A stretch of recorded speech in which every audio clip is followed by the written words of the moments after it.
in some special guests to come see what we've been working on. It's a day where we show others what we have been working on in class, like the culture presentation that I created to share with others.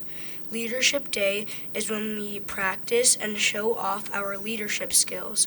We get a chance to practice our speaking skills by giving presentations or leading activities, and a few even practice speaking in front of large crowds during the welcome assembly.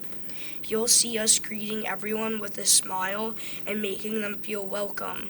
We'll show others how we work together, solve problems, and encourage each other in our learning.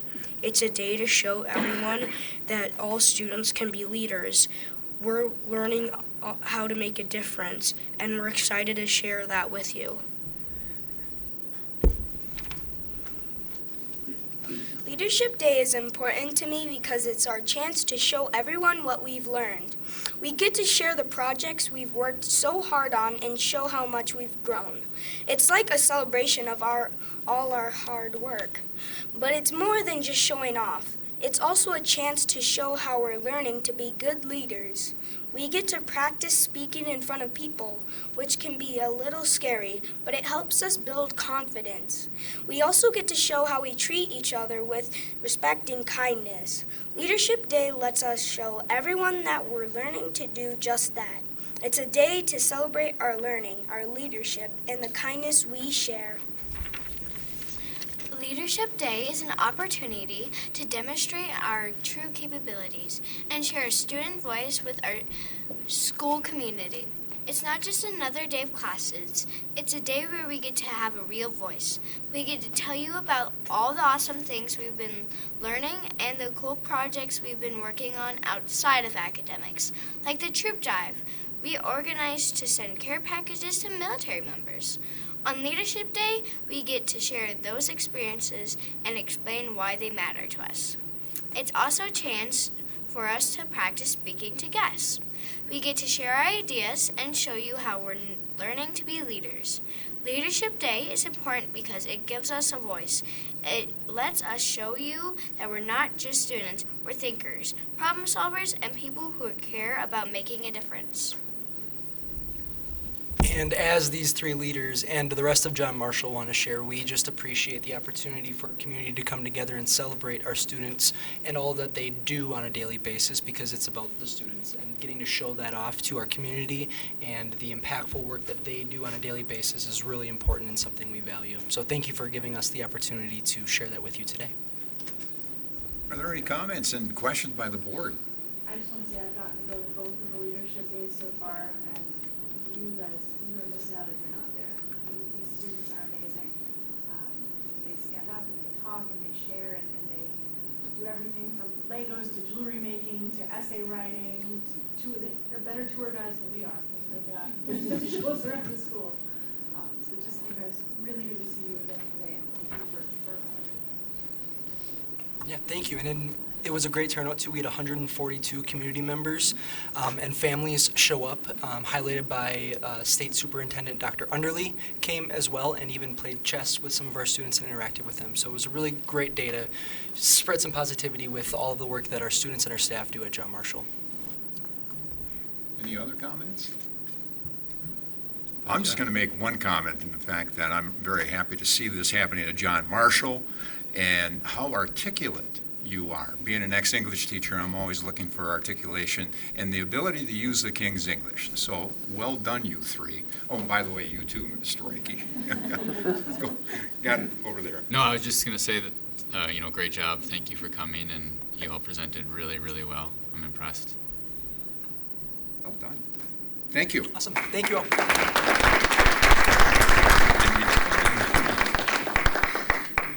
Tremendous.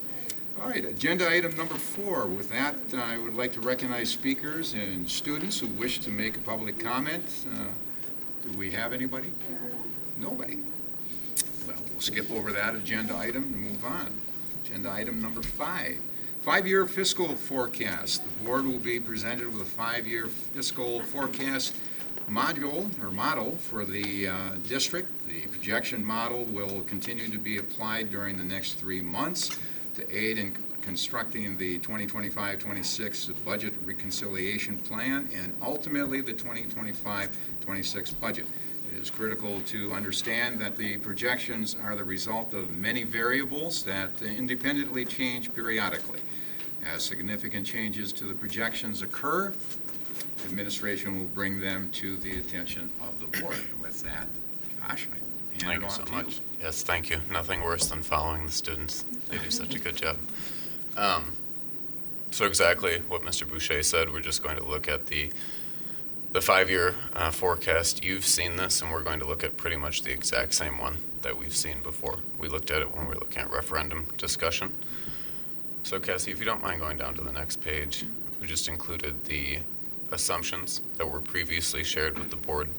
We did take the board feedback about instead of doing 5% health insurance increases, projecting a 10% health insurance increase. That's probably more realistic with what we've seen in the last couple of years. So you will see 2 options where we do just a 10% premium increase and what that looks like in terms of the budget deficit for the district. And then another way to accomplish that would be through some premium changes, plan changes, and contribution changes. So attacking it from all 3 angles. If you don't mind going down, those are just additional assumptions. It's all been shared with the board before. But those are the assumptions that go into the 5-year forecast. And then if you want to keep moving down, so this is a history of our general fund for the last 4 or 5 years. And what I'd like to highlight there is that you can see our fund balance peaking in 2022, and then it has decreased in each of the subsequent years. We're probably looking at another decrease this year. So that's the one thing I wanted to highlight on this slide. If you don't mind moving to the next one. And this is the forecast going forward as you've seen it before. So looking at that roughly $3.7 million budget deficit next year, building on those assumptions. And then that's somewhere between 3.5 and 4.5 in subsequent years. This one has been updated to reflect a 10% health insurance change. So in the initial year, it adds about $750,000 to the budget deficit. To do it simply through premium changes, we most likely wouldn't do it that way with the board's approval, but we did want to show you what it would look like. You can go through this. These are just revenue sources, local, our taxes, our state aid, and then any federal aid that we do get. So what we're projecting there, I would like to say that not just for this, but in general, projections, the further they go out, the less accurate they are. But we know that most certainly these will change, but they're our best guess at this point. And move down to expenditures. The only thing I want to highlight again is that the majority of our expenditures are our staffing needs. And of course, our staff are very important to us, so just want to highlight that. Do you mind moving down? And then the other fund that we're going to talk about just a little bit is our special education fund. And the one thing I really wanted to highlight here is that we do have an operating transfer in. And what that means is that's a transfer from our general fund to support our special education fund. So every year we take somewhere between $9 and $11 million out of our general ed fund and move it towards special education. So I just wanted to highlight that for the board. Are there any questions on any of this? Questions from the board? One question on that transfer in fund. Is that mandated? So those services that we provide and get reimbursed 30% for, whatever it is today, is there any discretion that we have with that 9 to 11? Or is it, here's what we have to do, we're getting, I'll make it up, $3 million, we have to subsidize the other 9? I don't think we have a choice on it. Okay, thanks. Yep. I have a question. Since the federal government is looking at getting rid of the Department of Education, will that make this budget pretty much worthless? So, We're starting over? I will say that any 5-year projection is a best guess, and that I certainly don't know enough about anything that will happen at the federal level to know how it'll impact our budget specifically. There has been some articles that I've seen, just to clarify, the getting rid of the Department of Education has referred to predominantly at the administrative level.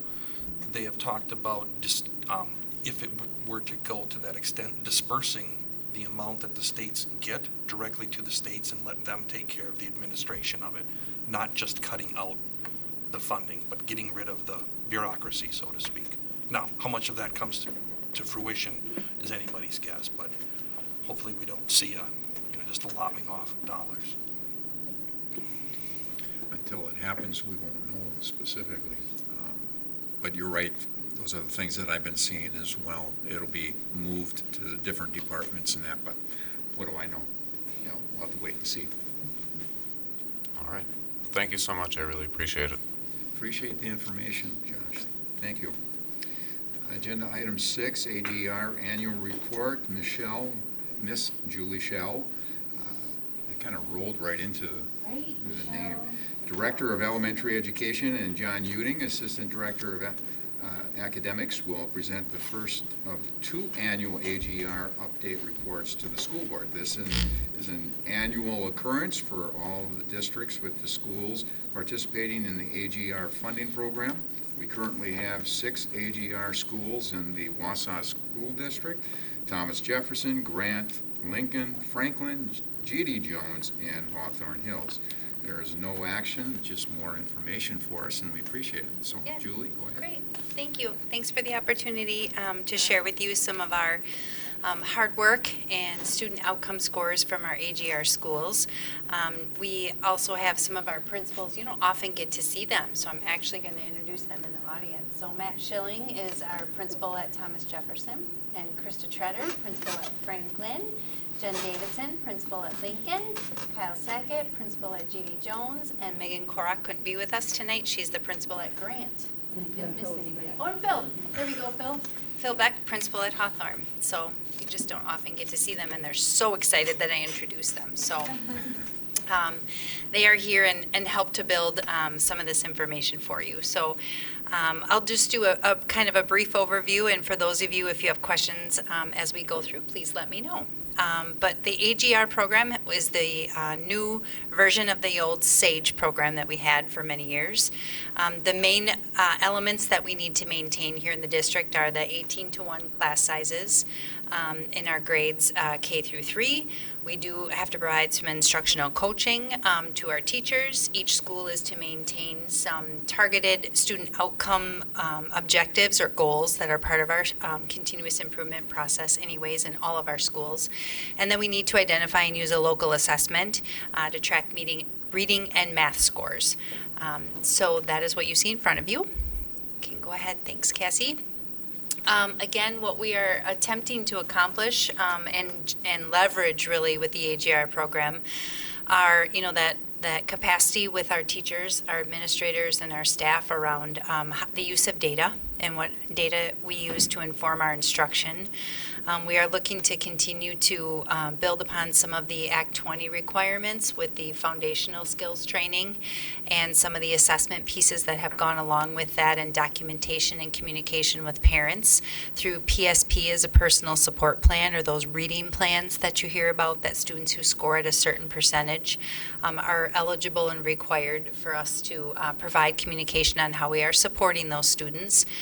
We also have professional development and learning and coaching around our K-5 core literacy resource, which is Wit and Wisdom, and also a lot of standards unpacking. So what is it that the state wants us to know and that students should know and be able to do, and how are we best utilizing all of the craft and expertise in our teachers, putting the right resources in their hands to be able to support students.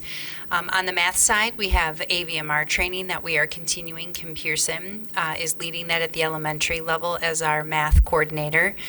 Done a fantastic job, lots of support and excitement around supports for math using the AVMR program, and then continue just coaching with all. We have great coordinators here at Longfellow who support our district math, literacy, multilingual, EMLSS coordinators, and our tech integration specialists. We utilize each and every one of them and their expertise to work and support our teachers and our students out in the buildings. And then continuing to leverage, the great strength that there is in professional learning communities and how we are building capacity in staff to continue to collaborate and to have those professional conversations around kids. The data sources that you will see reflected in the charts and graphs and the information that I'll share tonight are around a couple of things.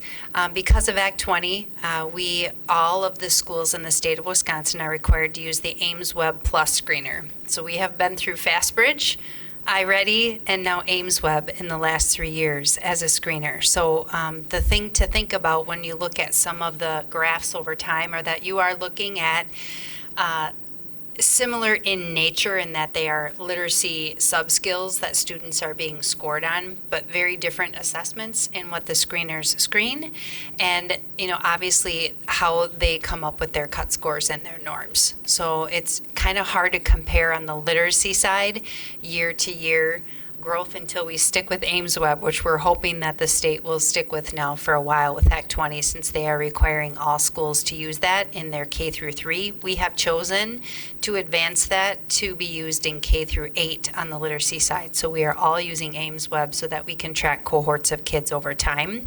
On the math side, we have been lucky in that we've had a core resource in Ready Classroom, or iReady, as many people term it. And we are in, I think, year 5 at the elementary level. The middle school also uses that same resource. So we have been using the iReady Math Diagnostic, which is actually a screener in K-8 for several years. So that is a consistent measure that we've been able to track over time. So just note that when you're looking at that. All the assessments, of course, report progress, but just in slightly different ways in terms of those 3 different literacy screeners that we're going to see data on. So here you have all buildings, including AGR and non-AGR. We always feel like it's great to show you those averages of all of our buildings across. Here's the math summary, and you will see in the last couple of years that we've seen a nice overall increase in this would be the students who are falling at benchmark or above. When we look at the different ways that screeners categorize progress with students. These are all the students that are falling at benchmark above in fall, winter, and spring. And as you can see, in the fall, we just have through winter screening results here for the 24-25 school year. A lot of this comes with consistent terminology, consistent language, scope and sequence, and pacing, using the same resource and tools with students over time really does over time show some increases in student outcome scores. They learn the same elements and the design of the lessons is similar, and students are working through pacing of those Wisconsin standards at a really consistent rate. So it's nice when you're able to utilize a resource for a number of years and see the scores that we're seeing there. Next is the AGR. The average of the AGR buildings just are 6 buildings combined. You'll also see, over time an upward trending line for the past couple of years on the math side with our AGR outcome scores.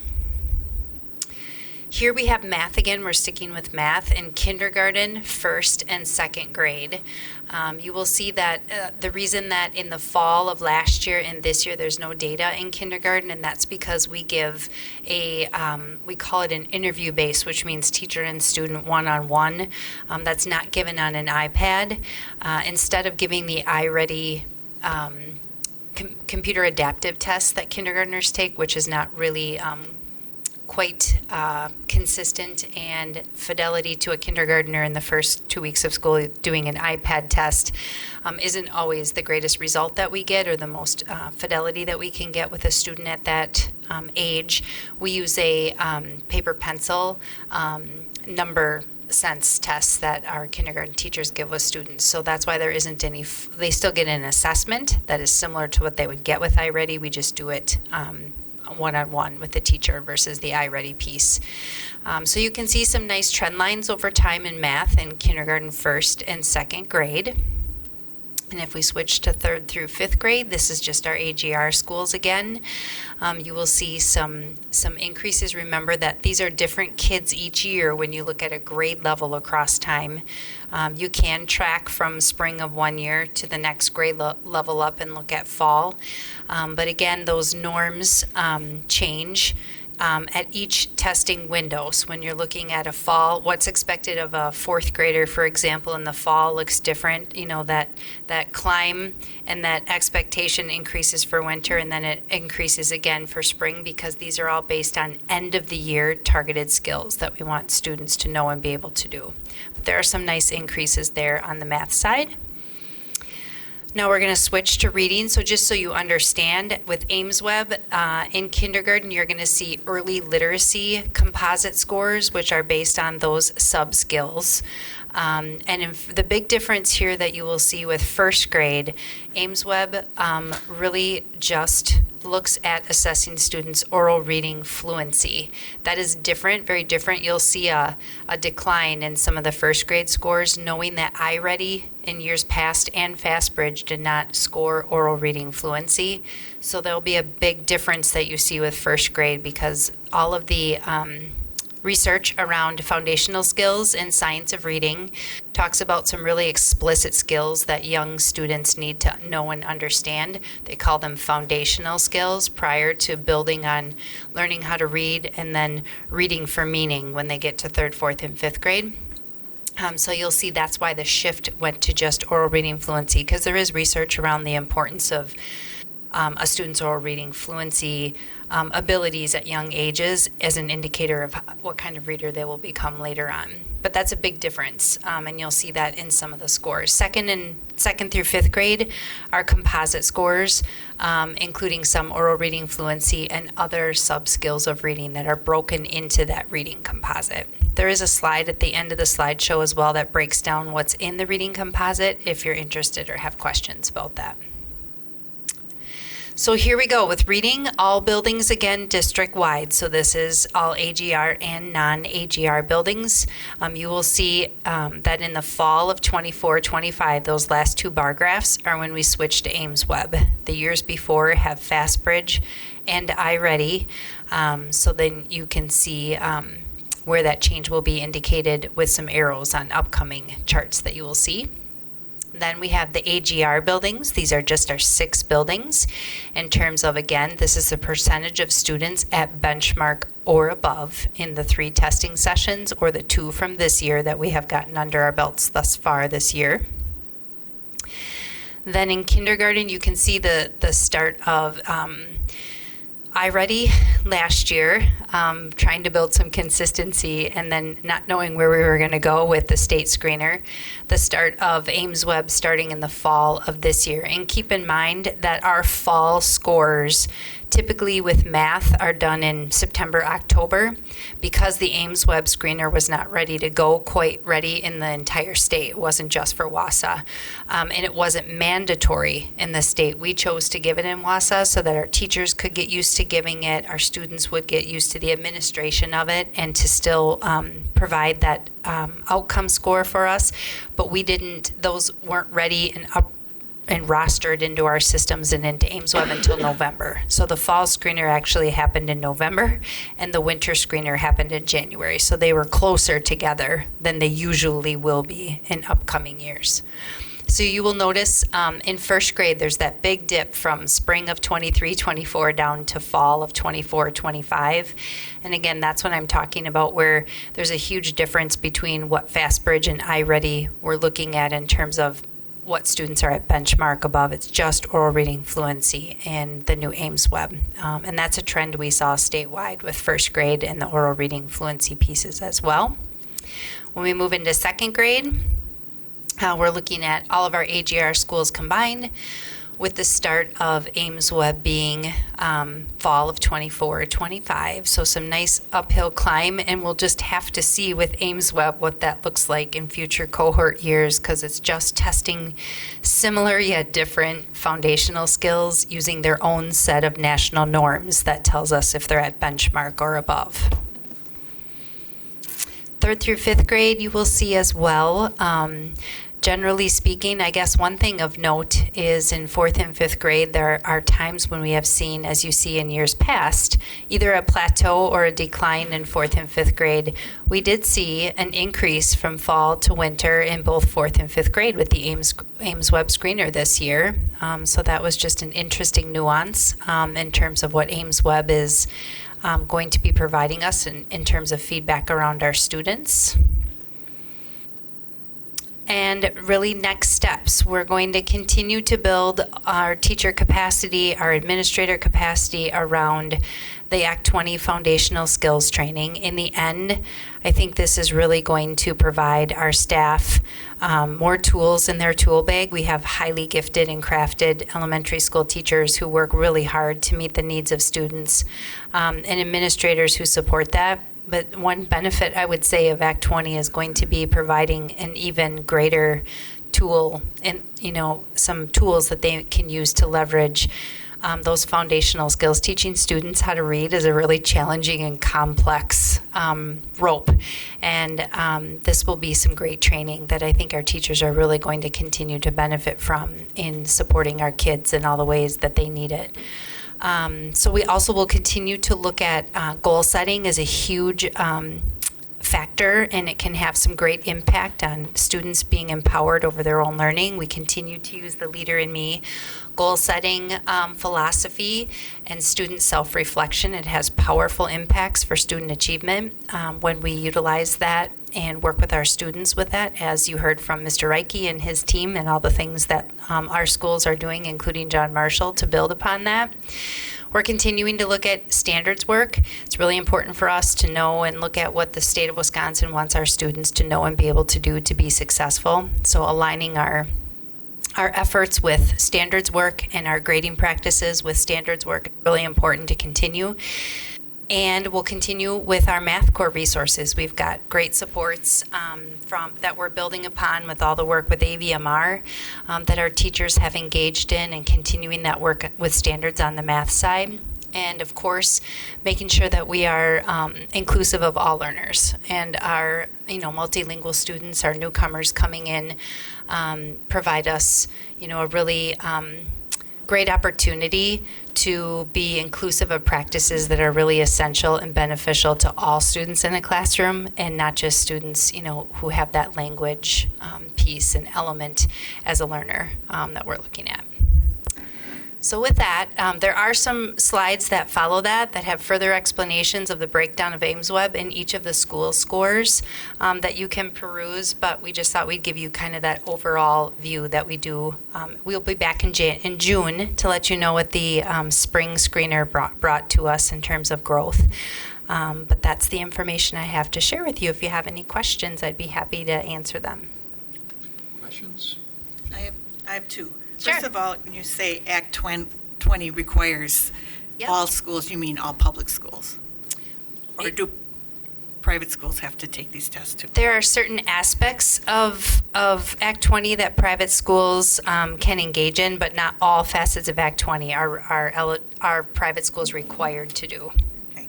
And then the other one was, do we let our parents know that their kids are going to be tested for oral fluency because they're reading fluency? Because I'd never, Or my kids are reading grown. fluency? Yes. Yeah. Because that seems like something that would be really important to know, Yeah. not just to have and they could not have to listen to their kids read themselves. They can have them read to the family dog Sure. or younger siblings, but Sure. Yes. I mean, oral reading fluency has been around as a skill we've been looking at for a long time. So that is not new with Act 20. The emphasis on oral reading fluency, which is really a words per minute that a student can read, which has its aspects that are, we want students to be able to comprehend. Some kids are great readers and they have great oral reading fluency and they have decoding and encoding skills beyond this world. But when they when you ask them what they just read, they might struggle with that comprehension. So that is not a new concept. I think the focus and the indicators in the research that has been done about oral reading fluency, along with 6 other sub-skill areas that are part of Act 20's strategies and skills that a student should know and be able to do to be successful. There's a lot of emphasis in the research around oral reading fluency, so we do let parents know that the students' results. So we've been sending home communications around what's happening with Act 20, around the personal support plans. The principals have been working really hard to produce. We created an interpretation guide of those Ames Web scores, like this is what they mean, this is what to look for. So it includes information around the sub-skill areas. And of course, in parent-teacher conferences, teachers are really great about explaining, what some of that means and what that means for their child as a learner. So we're growing in our communicating to parents what all of this means, but it's something to really keep in mind. And the reading at home that parents can do, both reading to their children, reading with their children, is continuing to be extremely important and such a great bonding and relationship building experience, as well as the greatness that it can bring to their student outcome scores. So that's a great point. Any other questions on this side? Over here? Yeah, I've just got a couple. Sure. Historically, when we've tried to solve, I guess in any situation, if you're trying to solve these big complex problems, right? You have your goals, you have your strategy, and then you have a plan to execute and measure against your Sure. goals. Do we think we have that when it comes to fundamental core subjects like reading and math across the district? And if we don't, that's fine. Maybe that's part of the discussion, that's coming up in March.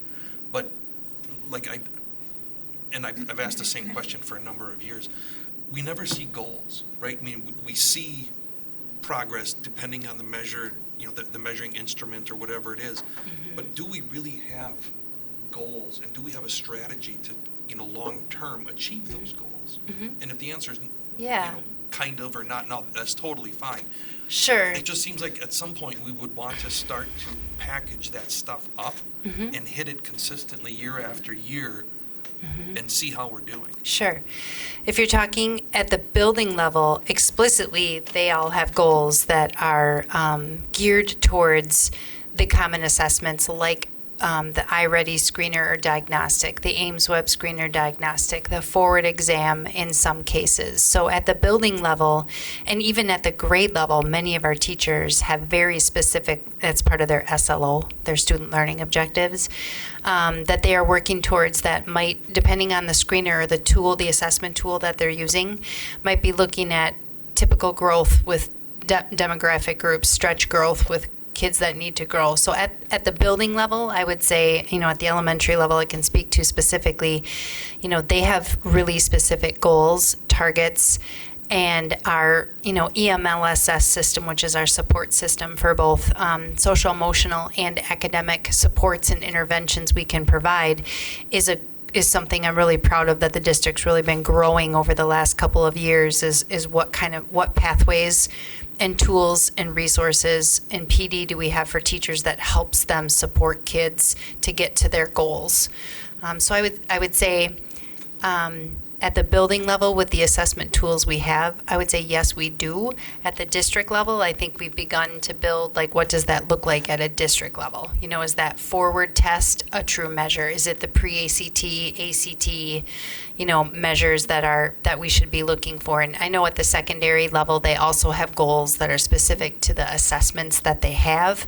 Breaking down those and making those meaningful for a teacher on what drives my instruction is the key. You can look at state testing, you can look at these dips in time.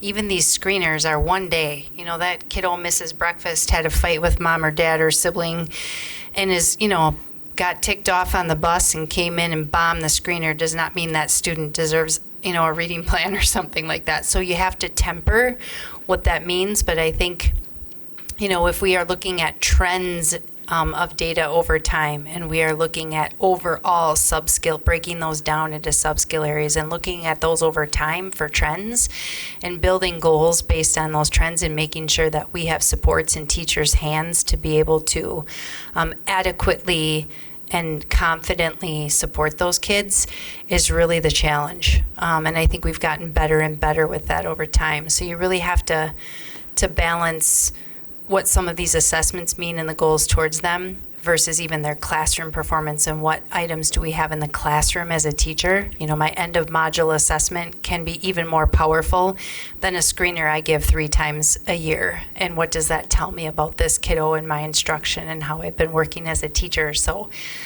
I would say yes and no. I'd say we're still building on some of those and the tools, and yet I would say teachers and principals are doing a really good job with what they have to help those drive their instruction. It's a perfect segue to my second question is, do we have wish lists for do teachers come to us? Do we ask them, hey, what are the top 3 things you need in your classroom to be able to improve reading skills or math skills? Sure. Like, do we know what those specific elements are that teachers, what's on the top of their list? How can they be more effective, whatever it is? I would say probably principals would have a better answer to some of that in terms of they're on boots on the ground every day. I would say we do have avenues, like we have ELA leadership at the elementary level. We have our SEL coaches, and we have our math leadership with representatives from buildings.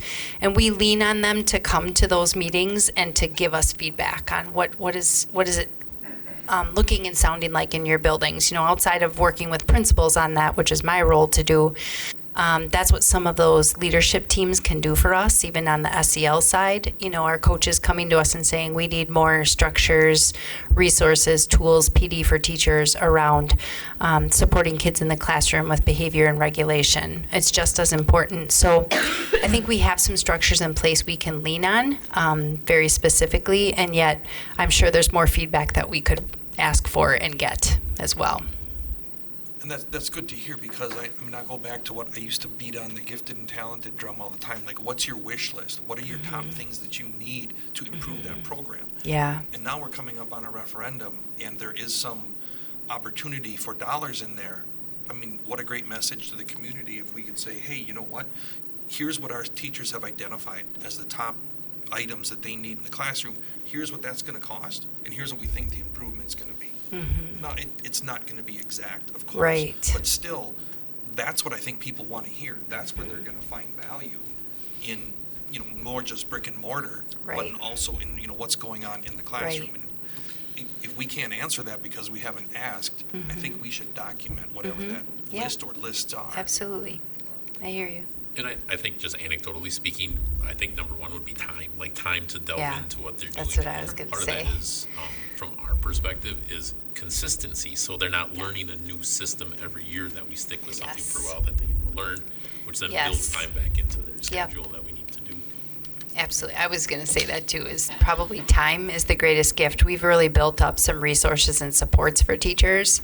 And not to say that they're ad nauseum and we couldn't do more or differently or better, but I think it's the time to implement and, to collaborate with special education and multilingual and title teachers and each other. It's just building on that time to use their own craft, because they have great skills in craft as a teacher and in their own knowledge base, and then take the tools we've given them and use them effectively is probably time, finding ways to continue to do that. Okay, thank you. Any other questions or comments? Julie, thank you for this. This is very comprehensive, and also you gave a very good scope and sequence of the assessments that are being done all the way up to the high school level, so that there is progress going on. And I think what you hit with the PLCs and all of the leadership groups that you're talking about, we have a lot of people working together. And when you have a lot of people working together, you have students moving forward together. So thank you very much for this. We'll be able to peruse this and see a lot more. Absolutely. Thank you. All righty. Agenda item number 7, Ms. White will share a recent referendum video that was created. Thank you. Good evening, board members. Thank you so much for the opportunity to not only share the video with you, but highlight some of the communications that have been occurring over the last several weeks. So Cassie, why don't we start with the video? So while she pulls that up, this video is a kinetic video, meaning it's just words with some music, and the intent behind the video is that if you're on social media and you're scrolling, you don't need to have the audio up, although there is some music there. It's really, and these videos do very well on social media. We're seeing that in our own analytics. So with that said, I'll have Cassie play that.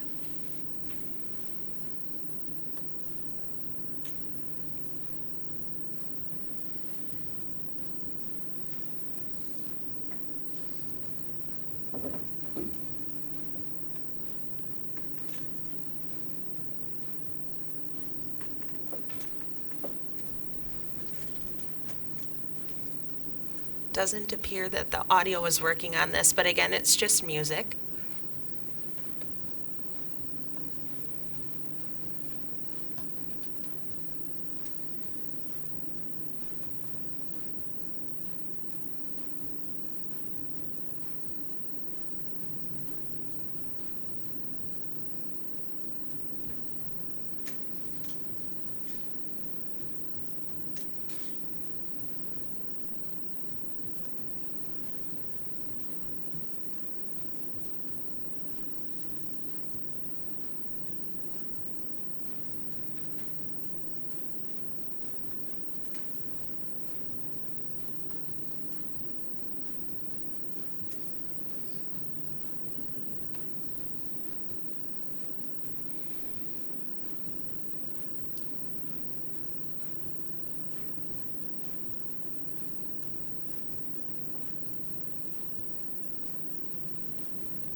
So this won't be the only video. We're also going to be doing little short videos that are really targeted toward answering some of the questions that the community has. What does no tax impact mean? How is that possible? So those will also be unveiled in the coming weeks. That's not all we've been doing. As you know, there's a full website with a ton of information. I encourage the community to just take a moment if they can to log on and go through it.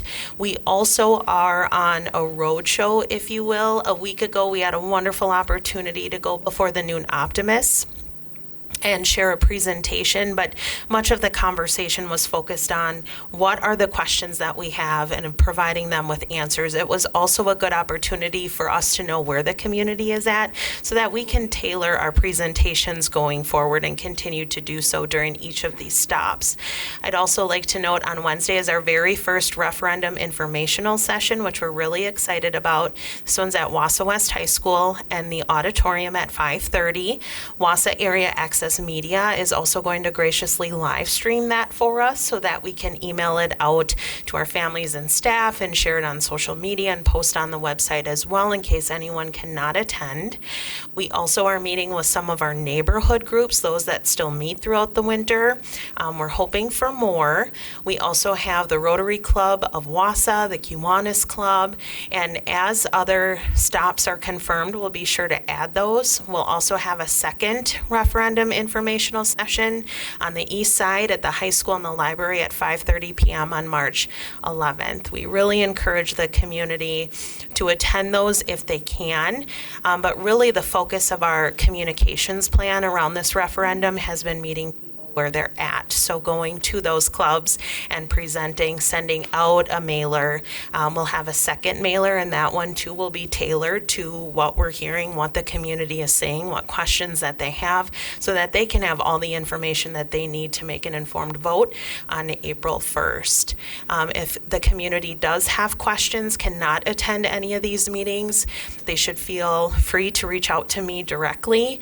Communications@wasauschools.org is a great way to do so. They can call here at Longfellow and I will get them the answers that they need. So that's a little highlight of what we have. And Mr. Bushman, you have some additional thoughts. Just two quick comments. So at the Noon Optimist, we started off the presentation with the first slide was the slide that you saw that with the raise in inflation from 2009, that we'd have $3,300 more per student each year. When you do the math on that, that's $25 million per year that we'd have more into our budget. And you could hear an audible gasp from somebody in the Noon Optimist of when you look at it that way, to say we're not having budget issues if we have that additional dollars. The other thing just to make mention of is I know that there was some questions where we're saying that we have $3.7 million in an operating deficit next year for our budget. And the question was, well, why are we asking for $8 million? And the partner to that, the operating deficit, is the deferred maintenance that we have for all of our buildings, that we have a large amount of deferred maintenance that we haven't done, things like roofs and HVAC and all of those things. And so we have about $25 million in deferred maintenance in just our elementary schools. And that through consolidation, one of the benefits that we have by closing down a few of the schools, we're saving about $4.5 million in deferred maintenance just in those buildings. So as we move forward, if we should be lucky enough to pass the referendum, we're still hoping that our budget becomes tighter, that we're looking to go in the correct direction with it, which means we can put more of those dollars towards the deferred maintenance to get our elementaries where they need to be. So just for clarification for the board, and then also for community members at home, that's one of the reasons that we're looking for the $8 million ask. And that 3.7, we could easily show that in a way that would make it look a lot higher by simply adding in all of the deferred maintenance that we've decided is needed next year, because that 3.7 assumes that we have the normal $1 million, $80,000 or whatever that is, for our capital budget, which we all know is ridiculously low. So if we actually set our capital budget for what we've identified as our needs for next year, then that 3.7 would be a lot higher than 3.7. We just have divided it out. The other issue, the one that I keep hearing, is the tax impact thing. That's the same question I keep getting. For what it's worth, the way I've explained it to people is the board intends to keep the tax rate flat. That's either going to be with this referendum spending or by paying down future debt. So if you decide to vote no for the referendum because you would prefer that the board pay for future debt rather than pay for all these things identified, fair enough. But if you vote no thinking your taxes are going to go down, then that's where the problem comes in. And I guarantee that some people are going to vote no, and a lot of them are going to vote no because they think it's going to make their taxes go down, even though we keep saying it's going to be flat. So I think we got to make sure we get that message out as much as possible, because we don't want that confusion there. Right, and that's exactly the kind of question that we're hearing too as well. And I think highlight our history of lowering taxes and keeping them, at a reasonable level and flat. So I've had people contact me and tell me that their taxes have been increased, and the nosy Nelly that I am, go and look online and look up the tax history of their address and find that it actually has in fact been decreased, the school portion. We can't control the city and other municipality taxes, but we control the school portion, and nearly every address that I've checked has a pretty good story of decreasing over time, and that's something that we should be proud of. This is what we're trying to do: be good stewards, and we're taking steps in the right direction. Doing some consolidation. We've been making cuts, and probably death by 1,000 cuts for the last decade, while inflation's increasing. So I think we have a pretty good story and message to tell, and that this referendum is non-recurring, so we're not asking for a sum that's going to go on in perpetuity. So I think they're along those same lines, getting that message out of what we've been accomplishing for the last few years. And that sounds like you're doing that. You're getting that information out. And at the Noon Optimist, that's exactly some of the points that were made during that presentation and the question and answer session that followed, and certainly will inform our next mailer and future communications for sure. Those are great points. Yeah, I would just think that now the high level set, so to speak, is great.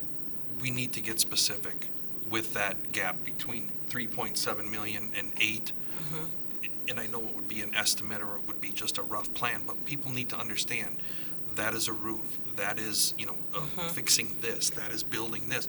If you can show them tangible. This is what we're Yep. talking about, rather than, we don't have $3,300 from the state per student, and that's all great, but they want to know, where's the money going to go?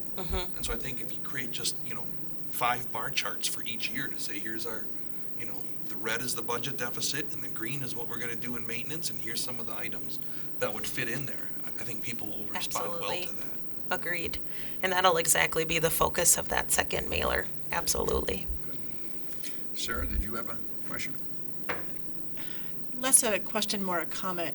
I think one of the things that we should consider is when we talk about the state funding plan is pointing out that Wisconsin has chosen to fund education with a focus on what they're considering to be local control, in that they are offering enough funds to provide a base level district. And I don't think the Wausau district and community wants our district to be a base level district.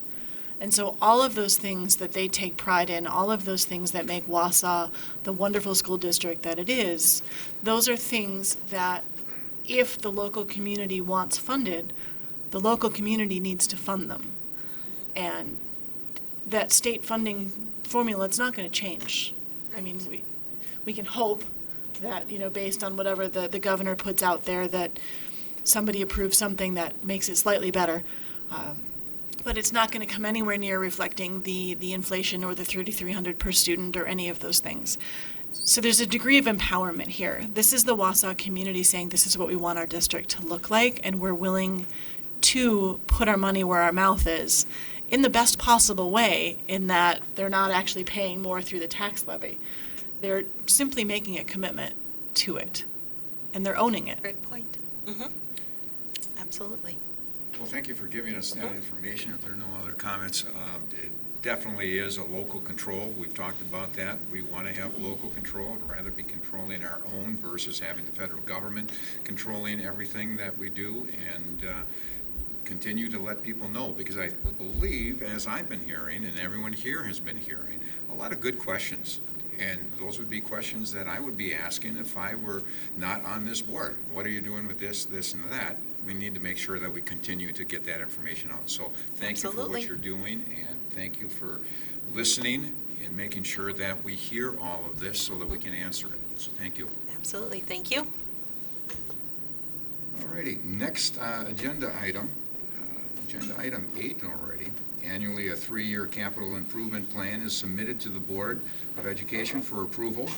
Ryan Romansky, Director of Buildings and Grounds, will review notable projects recently completed, as well as the effect of alternate funding sources to provide context for the upcoming planned capital improvements. The projects planned for 2025-2026 are provided on the final page of this presentation.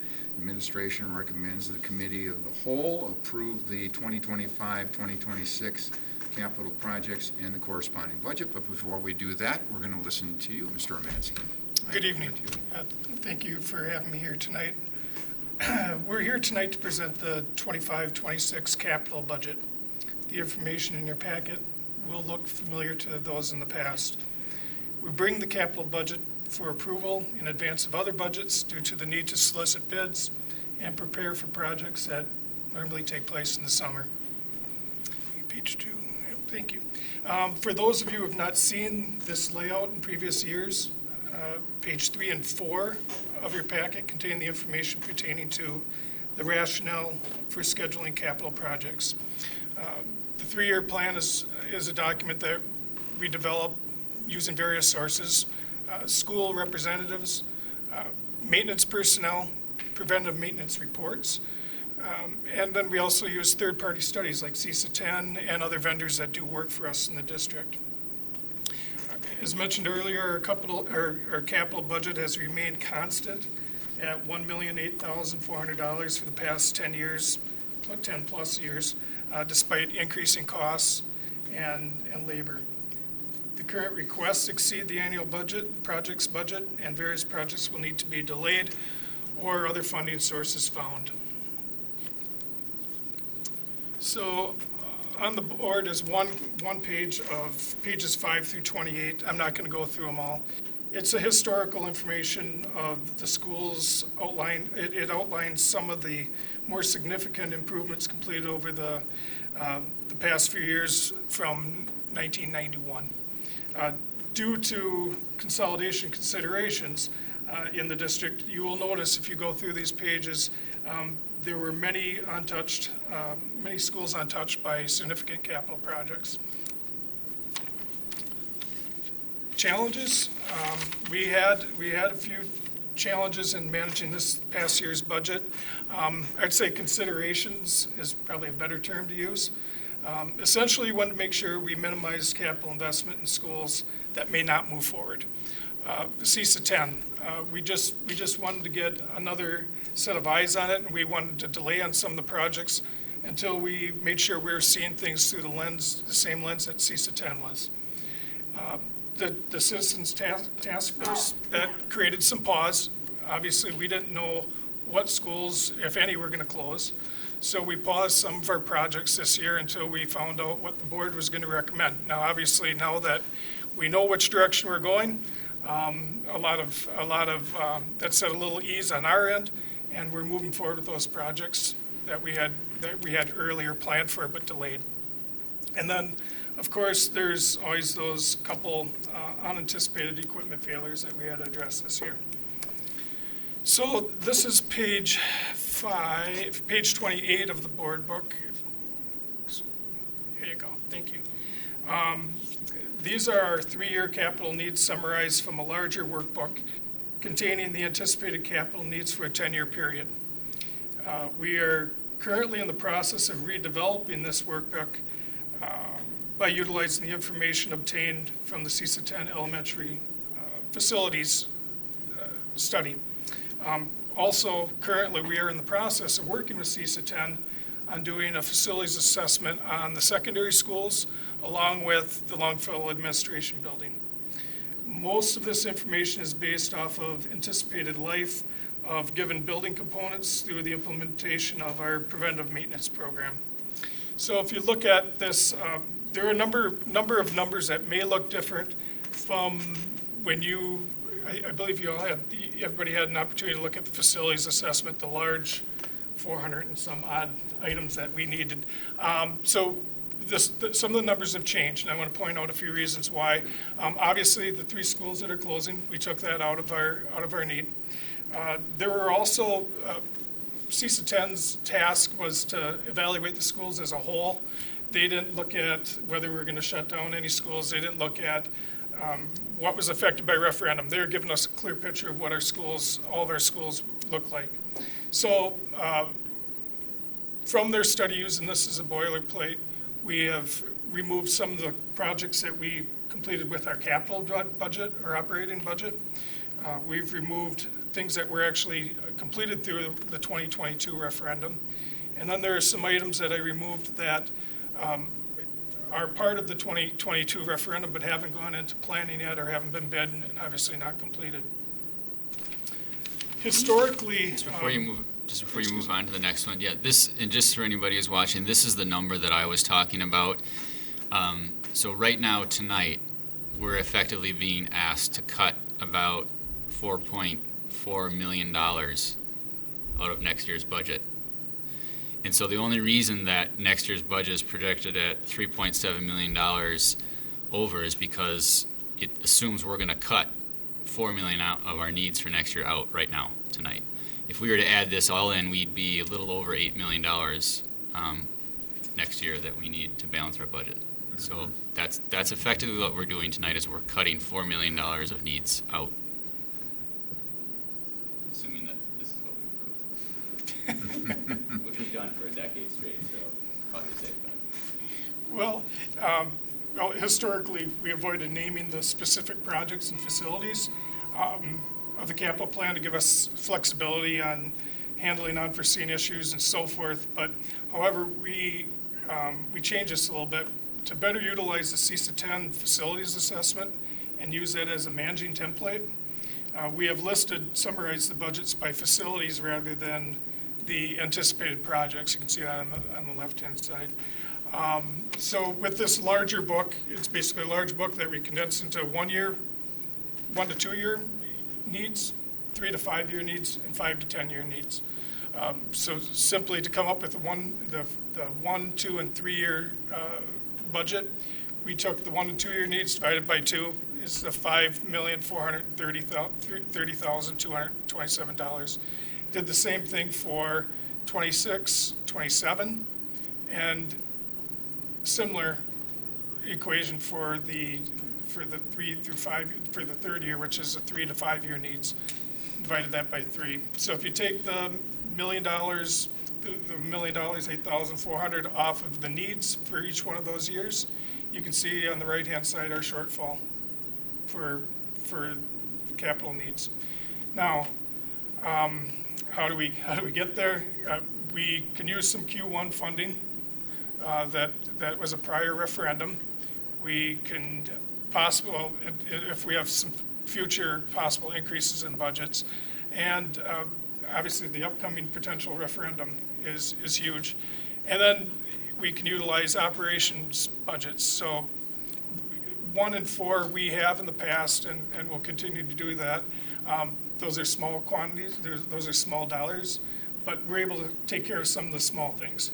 But without a increased budget or referendum, we're going to have to defer.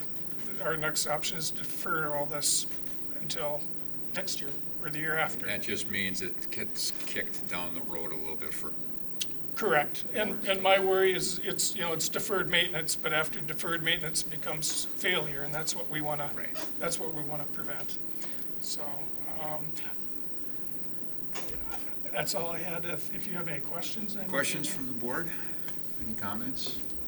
Jane? Lance has got me thinking. I think we're being disingenuous by not including this in what we're behind for next year. I think we should be telling the public it's $8 million because it's $8 million. Plus, I think people need to realize what, by deferring things, that's a gamble. We're hoping that we don't put this roof on because we can't afford it, and we hope it doesn't leak, because then you have replacing the roof plus fixing the damage. Good point. Any comments here? You have a tough job, and we talk about that for every department. It's got a tough job. But knowing enough, and the board knows enough about the maintenance and the deferred costs and things of that fashion, I don't envy your position because of the fact that, well, I don't envy our position because there's a lot of things that have been deferred in the past that now we have to decide what we're going to be doing, and that puts this board in a tough decision just going to the referendum. And that again goes back to the PR about the referendum, making sure we get this information out. A lot of people, and I just want to make mention of this for our public that's listening, a lot of people ask, do you have a plan for the years to come? Every year we have a 3 to 5 to 10 year plan, and it's a living document that you're working with. And once one item gets done, you take it off and you start moving to the next year. So I think it's very important that people know that we do have a running tab of what's going on. So I greatly appreciate what you're doing, Mr. Mansky, and getting that in front of us. And I think maybe periodically we need to see him in front of us more often so we understand it even better. So with that, any other comments? Just one, I think there's merit to what Jane was saying about painting reality. Yeah. But if we did that, what would be the official change? Because what you're asking us to approve tonight would be the $1 million, let's say. But if let's say we amended that to make it approve $5.5 million,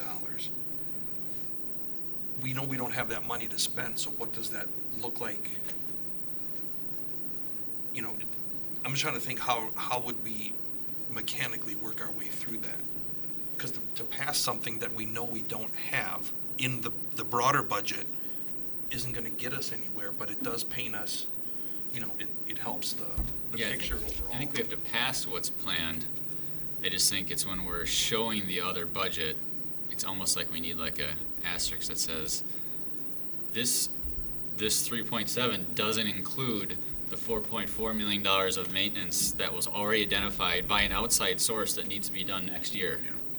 Something that just shows that it's 3.7 plus another 4.4, and it's not numbers we came up with. I mean, somebody independent came up with that. And we've been coddling, not coddling isn't the right word, but we've been holding this back for years, putting this deferred in a different pocket and not letting the public know. We haven't done ourselves any favors. No.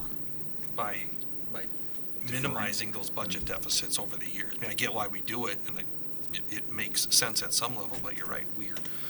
I don't think the average person knows how many things, get pushed off, so. Yeah, that's why I said, so after tonight, when we vote in favor of this, then the 3.7 that Josh presented is accurate, because we've already cut 4.4 out. I just think we need to point out that we took 4.4 out just to get to 3.7. And I think that's a big point right there, because we have taken those buildings and we're getting them out of our system so that we can meet some of the needs that we have right now. So again, having a presentation based on our facilities more often, I think would give our community more understanding what it means and the importance of consolidation. We're at that point. And I would add that, I'm sorry. I was just going to say, once we cut it from the budget tonight, it's still there. We're just pretending it's not there. It's not like we cut staff and they're not there to be paid anymore. This is still in the closet. And I think when the question gets asked, how did the district get in a position that you have $57 million of deferred maintenance? This is how we've gotten there, because each year we've taken $4 million off the table, and we just haven't done what we needed to do for upkeep, and that's built over the years. And their change in format, which CISA-10 assisted with, helps us to actually answer those questions. Before, we were talking about plumbing, HVAC, roofing. So by breaking it down by school and every capital need at every school, we can kind of go through and say, okay, we did this, we did that, this we carry forward. Or you can say, somebody asks the question, well, what do you need done? We can come up with a list pretty quick on what are the top priorities and what are the dollar values of those projects, or estimated dollar values. Any other comment before I put the motion on the table? If not, I'm seeking a motion to recommend to the full Board of Education the approval of the 2025-2026 capital projects and corresponding budget. So moved. Any further questions? All in favor?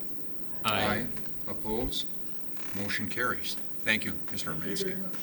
So, not a question, but a statement, because I agree with, I want to know the answers to Pat's questions, which is, what would it look like if we did this differently going forward?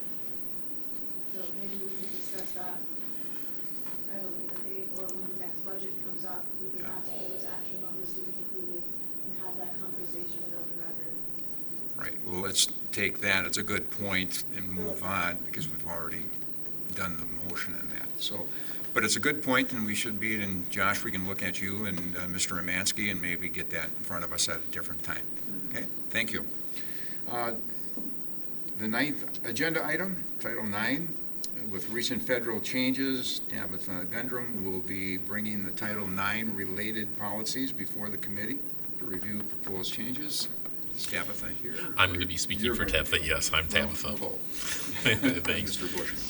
At the start of this year, if you remember, we had there was a Title IX change where we added new policy 2264, and we had two policies on the book at that time. We had policy 2264 for any incident that would occur after a certain date, and policy 2266 for an incident that had occurred in the last year. The DOE has rescinded policy 2264. So what we're asking from the board is to also rescind policy 2264 and do some updates to policy 2266, which will, in essence, it eliminates the date that's on there, and 2266 becomes our policy. 2266 is the policy that we had most currently and was dates back to 2020 when it was first brought to the board. Any questions about this move? obviously, decisions have been made above us, and we need to follow through. And you are suggesting, Correct, that we would recommend to the full board the approval of the recommended changes to the attached Title IX policies. okay, that is the motion. Second. Any further questions? All in favor? Aye. Opposed? Motion carries. Thank you very much. I'm seeking a motion to adjourn. Second. All in favor? Aye. Opposed? Motion carries. I'm calling to order the special meeting for February 24th, 2025. Consent agenda, appointments, additional staff, replacement staff, contract increases, separations, resignations, contract decreases, terminations, leaves of absence, and retirements. I'm seeking a motion to approve the consent agenda. So moved. Any questions? All in favor? Aye. Opposed? Motion carries. Board will take official action to approve the resolution that reflects the recent action to deny the boundary change petition that was brought before the board on February 10th, 2025. I'm seeking a motion to approve the resolution to deny the Sager boundary petition. Second. Any further questions? All in favor? Aye. Opposed? Motion carries. Thank you very much. Agenda item number 4. I'm seeking a motion to enter into closed session to discuss charter school contract evaluation, statute 19.85, 1EG, and B, preliminary discussion regarding potential litigation, 19.85G. Second. I need a roll call. All right, Sarah Brock? Yes. John Creasure? Yes. Pat McKee? Yep. Jennifer Paoli? Yes. Joanna Reyes? Yes. Jane Roosh? Yes. Lance Trollope? Yes. Jim Boucher? Yes. Thank you very much, everyone. We will be in closed.